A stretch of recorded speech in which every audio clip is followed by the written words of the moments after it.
Ұлытау облыстық кәсіпкерлер палатасында кеңес төрағасы Ерболат Бөрібаев, облыс әкімінің орынбасары Жәнібек Нөпіров, жер қатынастары басқармасы, облыстық прокуратура, сыбайлас жемқорлыққа қарсы қызмет, экономикалық тергеп тексеру және мемлекеттік кірістер департаменті өкілдерінің қатысуымен кәсіпкерлердің құқықтарын қорғау жөнінде кеңес өтті.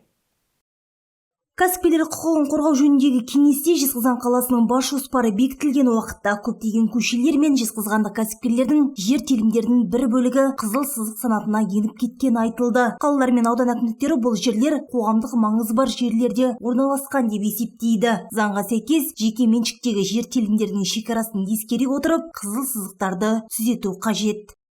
Біз енді берілген арыз өтініштерді осы кеңесте қаралғаннан кейін барлық жақтар тыңдалады, арман қарай сосын ұсынымдар беріледі. Бұл бір айдың ішінде де болуы мүмкін. Егер де жедел түрде шешілу керек болатын болса, біз уақыттарын қоямыз, мерзімін қоямыз, сол мерзімге талдап, қарап, сосын бізге жауаптарын беріледі. Біз сосын арман қарай кәсіпкерлермен жұмыс жасаймыз.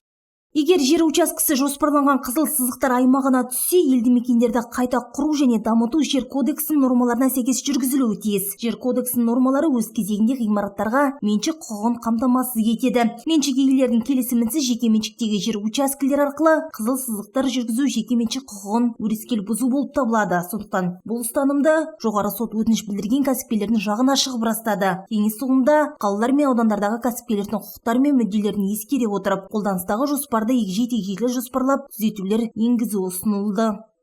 Гүлім Маратқызы, Думан Оразов, Ұлытау телеарнасы.